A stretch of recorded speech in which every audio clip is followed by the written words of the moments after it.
ഒരു പറ്റമാടുകളെ മേച്ചിടുന്ന പുതുമ ഒരുമിച്ചു ഹലിമ ബിവാലിയവർ പെരുമ ഒരു ദിനം മേച്ചിടുമ്പോഴുള്ള കഥ മഹിമ മഹിമപ്പൊൻ പുതുമ പുതുമപ്പൊൻ മഹിമ മഹിമപ്പൊൻ പുതുമ പുതുമപ്പൊൻ മഹിമ. നഹീം ഫൈസി അത്തോളി അത്ര പെട്ടെന്ന് ആർക്കും മറക്കാൻ കഴിയില്ല. ആ മുഖവും ആ മനോഹര ശബ്ദവുമൊക്കെ.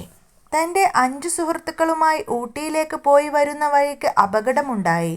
നഹീം ഫൈസി അത്തോളി മരണപ്പെടുന്നത് ബിരുദം വാങ്ങാൻ ദിവസങ്ങൾ ബാക്കിയുള്ളപ്പോഴും തൻ്റെ വിവാഹത്തിന് മാസങ്ങൾ മാത്രം ബാക്കിയുള്ള സമയത്തായിരുന്നു. ഈ കാര്യങ്ങൾ കൂടി മനസ്സിലാക്കുമ്പോൾ നഹീം ഫൈസിയുടെ വിയോഗത്തിൽ സർവരുടെയും കണ്ണ് കലങ്ങാതിരിക്കില്ല.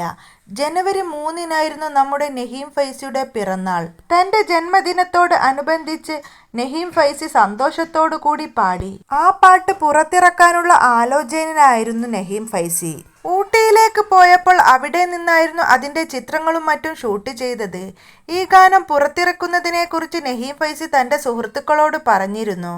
അതിനെക്കുറിച്ച് അദ്ദേഹത്തിൻ്റെ സുഹൃത്ത് തന്നെ ഒരു പോസ്റ്റ് ചെയ്തിട്ടുണ്ട്. അത് ഇങ്ങനെയാണ്: എടാ, ജനുവരി 3-ന് എൻ്റെ ബർത്ത്ഡേ ആണ്. അന്നത്തേക്ക് റീൽ ഇറക്കാൻ ഒരു പാട്ട് പാടി വെച്ചേക്ക്. അതിൻ്റെ വീഡിയോ ഒന്ന് ഷൂട്ട് ചെയ്ത് തരണം. ബർത്ത്ഡേൻ്റെ അന്ന് പോസ്റ്റ് ചെയ്യാനുള്ളതാണ്. പിന്നെ കുറച്ച് പിക്സും വേണം. അവസാന ഊട്ടി യാത്രയിൽ പ്രിയപ്പെട്ട നെയ്മ് ആവശ്യപ്പെട്ട കാര്യമായിരുന്നു ഇത്.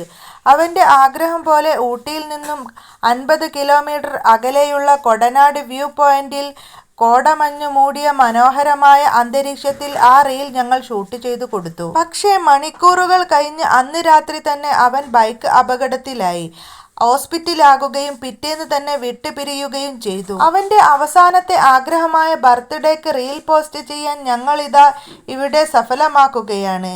അവൻ ഇത് കണ്ടു ഖബറിൽ നിന്ന് സന്തോഷിക്കട്ടെ, ആമീൻ. ഇങ്ങനെയാണ് നഹീം ഫൈസിയുടെ സുഹൃത്ത് ഒരു പോസ്റ്റിൽ രേഖപ്പെടുത്തിയിരിക്കുന്നത്. നഹീമിന്റെ മുഖം ആലോചിക്കുമ്പോൾ തന്നെ മനസ്സിൽ ഒരു വെമ്പലാണ്. അള്ളാഹു അവനെ അത്രയേറെ സ്നേഹിച്ചിട്ടുണ്ടാകും. അവനെ ഇത്രയും പെട്ടെന്ന് തന്നെ അങ്ങോട്ട് വിളിക്കാൻ. നഹീമിന്റെ വീട്ടിൽ അന്ന് മയ്യത്ത് കാണാൻ പോയ ആളുകളെല്ലാം പറഞ്ഞ ഒരു കാര്യമുണ്ട്. നഹീമിന്റെ ഉപ്പ ഒരു തുള്ളി കണ്ണീർ പോലും പൊഴിക്കാതെ അവിടെ ഇരിക്കുന്നത് അവർക്ക് അത്ഭുതകരമായിട്ടാണ് തോന്നിയത്. തൻ്റെ മകനെക്കുറിച്ച് വ്യക്തമായി അറിയുന്ന ആ പിതാവ് ഒരിക്കലും ഒരു തുള്ളി കണ്ണീർ പോലും പൊഴിക്കാത്തതിൻ്റെ കാരണം തന്നെ അവൻ അള്ളാഹുവിൻ്റെ രക്ഷയിലേക്ക് യാത്ര ചെയ്തു പോയി എന്നതാണ്. തന്നെക്കാളും ഏറെ പ്രിയം വെക്കുന്നവൻ്റെ അടുത്തേക്ക് തൻ്റെ മകൻ യാത്ര പോകുമ്പോൾ എങ്ങനെയാണ് ഒരു പിതാവിന് കരയാനായി കഴിയുന്നത്? നെയ്മിന്റെ വിശ്വാസത്തിന്റെ ആയം തന്നെയാണ് തൻ്റെ ബർത്ത്ഡേക്ക് നബി സല്ലല്ലാഹു അലൈഹി വസല്ലമ തങ്ങളെക്കുറിച്ച് ഗാനം ആലപിക്കാനുള്ള മോഹൻ നഹീമിന്റെ മനസ്സിലുണ്ടായത്.